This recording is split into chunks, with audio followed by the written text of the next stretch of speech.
Before beginning the story, I'd like to say a big thank you for visiting my new channel. I'm going to be uploading alternate history-related stories every single day. If that sounds good, be sure to leave a like and don't forget to subscribe. It means a whole lot when just getting started. I hope you enjoy the story. I've worked a lot of jobs in my life.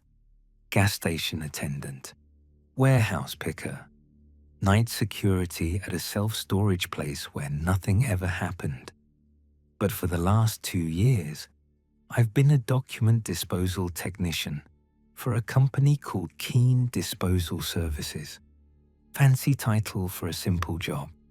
I shred paper. I burn what's left. I go home. Keen has contracts with a bunch of government agencies, mostly handling the stuff that's too sensitive for regular recycling. My specific assignment is the Hargrave Federal Records Annex, this old brick building on the outskirts of Denton that looks like it hasn't been updated since Eisenhower was president. Most of the building is normal office space, the kind with fluorescent lights that buzz and coffee that tastes like it was brewed during the Cold War. But the basement level is different. That's where I work. That's where the shredders are. My name is Emmett Greer. I'm 34 years old, divorced. I live alone in a 1-bedroom apartment where I keep the TV on most of the time, just so it doesn't feel so quiet. I'm telling you all this because I need you to understand that I'm nobody special. I'm not a whistleblower or a journalist or someone who goes looking for trouble. I'm just a guy who showed up, did his job, and never asked questions until I did. The job has 3 rules. First, you don't read what you're destroying. Second, you don't talk about the job outside of work. Third, if you see anything unusual, you report it to your supervisor immediately. For 2 years, I followed those rules perfectly. My supervisor was a woman named Ruth Callahan, late 50s, tired eyes, always doing crossword puzzles on her lunch break. She'd worked at Hargrave for 15 years and had the kind of attitude that suggested she'd seen everything and been surprised by nothing. Most of what I destroyed was boring. Tax forms from the 1980s, personnel files from agencies that got restructured or shut down decades ago, shipping manifests, medical records from federal employees who had been dead longer than I'd been alive. The paper came down in boxes. I verified the destruction authorization codes, fed everything into the industrial shredders, and then incinerated the confetti. Simple, mindless, the kind of work where you can disappear into your own head for 8 hours and emerge on the other side without remembering a single thing you did. But sometimes the boxes came from a section of the basement I didn't have access to, a hallway past 2 sets of locked doors that my keycard wouldn't open. These boxes were always sealed with a specific grey tape, and they always had the same authorization code stamped on the side in faded red ink. Delta 7 Final. Ruth told me once that these were the highest priority for destruction. No delays, no interruptions. Don't even look at them too long. I never did. Not once in 2 years. Then came the Thursday in late October when Ruth left early with a migraine, and I was working alone in the basement. It was almost 6 in the evening. I was tired. I wanted to finish the last few boxes and go home. One of them was a Delta 7 Final, and when I picked it up, the bottom gave out. Cheap cardboard, old tape, papers spilled across the concrete floor like leaves. I knew what I was supposed to do. Scoop them up without looking, feed them straight into the shredder. Forget it ever happened. But one of the folders had landed open, and I saw my name. Not a common name, not something that could be a coincidence. Emmett James Greer, my date of birth, my social security number, a photograph that looked like it had been taken from my driver's license. I should have walked away. I should have destroyed it without reading another word. But I didn't. I couldn't. I picked up the folder and I read it, and I've regretted it every moment since. The folder wasn't thick, maybe 15 pages, held together with a rusted staple. The header on each page said the same thing: Timeline Integrity Verification. And below that, in smaller type, Subject, Status, Unresolved. What followed was a biography of my life, or something like my life. The broad strokes were right. Born in Denton. Parents were Frank and Vera Greer. Married young to a woman named Christine. Divorced at 29. But the details were wrong. According to this file, my mother died in 1994. I remember her funeral. I remember the flowers and the rain and my father crying for the first and only time I ever saw. But that was in 1997. I'm sure of it. I'm almost sure of it. The file said I had a younger brother named Cass who drowned at Barton Lake when he was 6 years old. I don't have a brother. I never had a brother. I grew up an only child. I remember being an only child, the loneliness of it, the way I used to invent friends to talk to because there was no one else. But the file was so detailed. It described the funeral. It described my parents' marriage falling apart afterward. It described a version of my childhood that felt like looking into a mirror and seeing someone else's reflection looking back. There was a section called Verification Notes. I still remember some of the phrases. Subject, integration, successful. Memory bridge, holding within acceptable parameters. No signs of bleed-through. Recommend continued monitoring. And then there was a section called Original Status. It described a different Emmett Greer entirely. One who grew up in a town called Fielding, 300 miles from Denton. One who went to different schools, married a different woman, became a high school history teacher. That Emmett Greer died in 2019.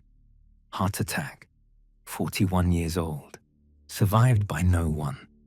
The last page had a stamp at the bottom. The ink was faded, but still readable. It said, merged. And below that, primary timeline designation, 7. I fed the folder into the shredder. Every page. I watched the machine turn it into confetti. And then I burned the confetti until there was nothing left but ash. I told myself it was over. I told myself it didn't mean anything, that it was some kind of bureaucratic error or psychological experiment or anything other than what it looked like. But I couldn't stop thinking about it. The days after that were strange. I went through my routine like normal, but everything felt different. I started noticing things I'd never noticed before. The way certain buildings in Denton looked too clean, too new, like they'd been built last week and artificially aged. The way some people in town seemed to recognize me, even though I'd never seen them before. The way Mrs. Finley at the grocery store asked about my father's arthritis when I'd never told her my father had arthritis. And the memories. God, the memories. I distinctly remember learning to drive in my father's blue pickup truck. I can picture it perfectly. The cracked vinyl seats, the smell of gasoline and old cigarettes, the way the gear shift stuck when you tried to get it into third. But sometimes, when I tried to picture it, the truck is red. Sometimes it's not a truck at all. Sometimes it's a sedan, grey, with a dent in the passenger door that I don't remember happening. I remember my mother making pancakes on Sunday mornings. I remember the way she hummed while she cooked, some song I never knew the name of. But when I tried to picture her face, it's like looking at a photograph that's been left in the sun too long. The features are faded, the details are gone. When I dug out the old photo albums from my closet, the woman in the pictures looked like a stranger. Same hair, same build, but the face wasn't right. It wasn't the face I remembered. Or maybe the face I remembered was never real. About a week after I read the file, I ran into an old acquaintance at the gas station, Walt Sumner. We'd gone to high school together, hadn't spoken in years. He was filling up his car when he recognized me, came over to make small talk, the usual stuff. How have you been? What are you up to these days? You still living in that apartment on Crawford Street? And then he said something that made my blood freeze. He asked about Cass. He asked how old Cass would have been now, if he'd lived.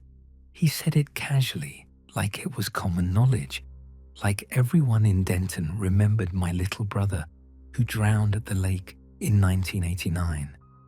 I didn't have a brother. I never had a brother. But I couldn't say that. The words wouldn't come out. I just stood there, nodding, saying something about how it was a long time ago, and Walt gave me a sympathetic look and patted my shoulder and said he was sorry for bringing it up. When I got home, I tore my apartment apart looking for something, anything, that would prove I was right, that I'd always been an only child, that my mother died in '97 and I grew up alone, and none of this was happening. I found a photograph in a shoebox at the back of my closet, a photograph I had never seen before. It showed a young boy, maybe 10 years old. Me. I recognized myself, but I was standing next to another boy, smaller, maybe 5 or 6. He had my nose, my eyes, my mother's smile. On the back of the photograph, someone had written in handwriting I didn't recognize, Emmett and Cass, summer of '88. I sat on my bedroom floor for a long time, holding that photograph. I don't know how long. It was dark when I finally got up. I knew I should stop, forget what I'd seen, go back to work, do my job, live my life. But I couldn't. The file had opened something in my head, and I couldn't close it again. I started paying closer attention at work. I didn't read the Delta 7 final boxes, but I noticed things about them. How many there were. Some weeks, there were only a few. Other weeks, dozens. They came in waves, like something was happening somewhere that required a lot of records to be destroyed very quickly. Ruth always seemed tense when a big shipment arrived. She'd snap at me over little things, then apologize, then disappear into her office for hours. One evening, close to 7, I finally worked up the courage to ask her about the grey taped boxes. She went pale. I'd never seen someone's face lose colour that fast. She told me to never ask about those again.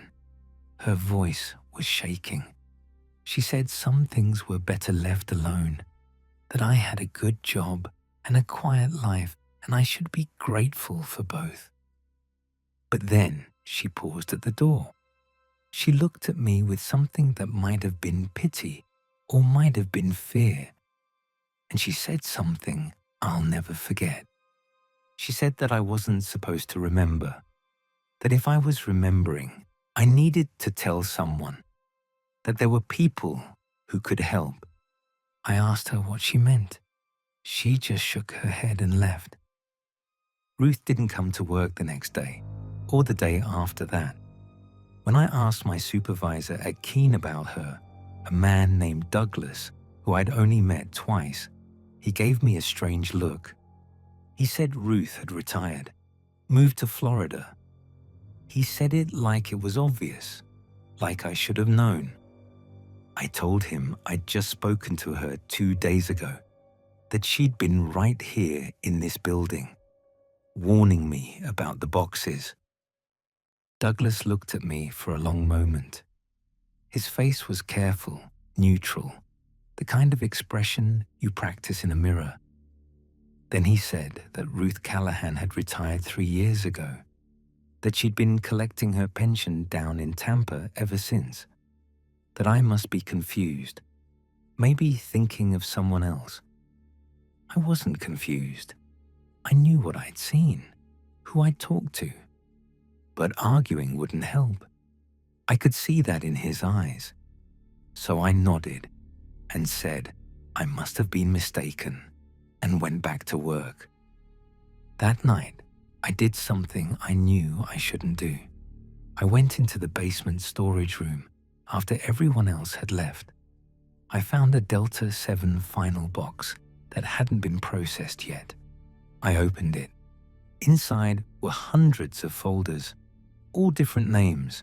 Some I recognized from Denton, people I'd seen at the store or the post office. Some were from neighboring towns. Most were strangers. But they all had the same structure: original status, merged status, timeline designation, verification notes. I found Ruth's folder near the back. According to the file, Ruth Callahan had been reintegrated 2 days ago. Her original self had been restored to primary timeline. The Ruth I knew, the tired woman with the crossword puzzles and the migraines, was listed as a deviation. The file said she had been corrected. I don't know how long I sat there on the cold basement floor, reading folder after folder. Long enough that my legs went numb. Long enough that the building's heating system clicked off and the silence became absolute. I finally understood what the files meant. There isn't one timeline. There isn't one version of the world. There are dozens of them, maybe hundreds, maybe more than anyone could count. And at some point, someone figured out how to merge them together, how to take pieces from one reality and stitch them into another, how to move people between worlds like chess pieces on a board, how to adjust memories so the seams don't show. The government has been doing this for decades, maybe since the beginning. The world I live in, the world you live in, is a patchwork, a quilt made from scraps of other realities, sewn together so carefully that most people never notice the stitches. But sometimes the merging doesn't work perfectly. Sometimes the memories don't take. Sometimes a person starts to remember things that didn't happen, or forgets things that did, or sees the cracks in a world that was never meant to hold together. Those people are called unresolved. I'm one of them. The Emmett Greer who grew up in Denton, who never had a brother, who married Christine and got divorced and ended up feeding paper into a shredder in a government basement. That Emmett doesn't exist. He never did. He's a composite, a merger, a rough draft of a person assembled from pieces that don't quite fit. The real Emmett Greer, the original one, died in 2019. Heart attack, history teacher, survived by no one. I'm what's left. I'm the version that got stitched together when they merged his timeline with this one. I have his face and his name and some of his memories, but I'm not him. I'm not anyone. I'm just an error in the system, a glitch that hasn't been corrected yet. And the worst part, the part that keeps me awake at night, is knowing that there's a real timeline out there somewhere, a primary, a version of the world that's true, that's original, that's the way things were supposed to be. And I'm not part of it. I never was. Everything I've experienced, everything I remember, is just a rough draft, a practice run, a reality that exists only because it was easier to maintain than to unravel. They keep people like me here because it's convenient, because unpicking the patchwork would cause too many problems. But they're always watching. They're always monitoring for signs of remembering, for symptoms of bleed-through, for anyone who starts to see the stitches. And when someone becomes too unresolved, when the memories start breaking down and the questions start adding up, they correct them, like they corrected Ruth. I went home that night knowing I was already done. I'd read the files, I'd asked the questions. Somewhere in some office I'll never see, someone was updating my folder, changing my status, scheduling my reintegration. The version of me that wakes up tomorrow won't remember any of this. He'll have different memories, a different history, maybe a different life entirely. He might not even live in Denton. He might not work for Keen Disposal Services. He might be the history teacher who died of a heart attack, restored to a timeline where that death never happened. Or he might be someone else entirely, someone I can't even imagine. I'm sitting in my apartment now. It's almost 9 at night. The TV is on, but I'm not watching it. I don't know why I'm writing this. I don't know if anyone will ever read it. Maybe the person who wakes up in my body tomorrow will find it and think I've gone crazy. Maybe they'll throw it away without reading it. Maybe it won't exist at all, erased along with everything else that makes me who I am. There's a knock at my door. It's not loud, not aggressive, just a simple knock, patient and unhurried, like someone who knows they have all the time in the world. I'm not going to answer it. I'm not ready. The knock comes again, and then a voice, a man's voice, calm and professional. He says a name.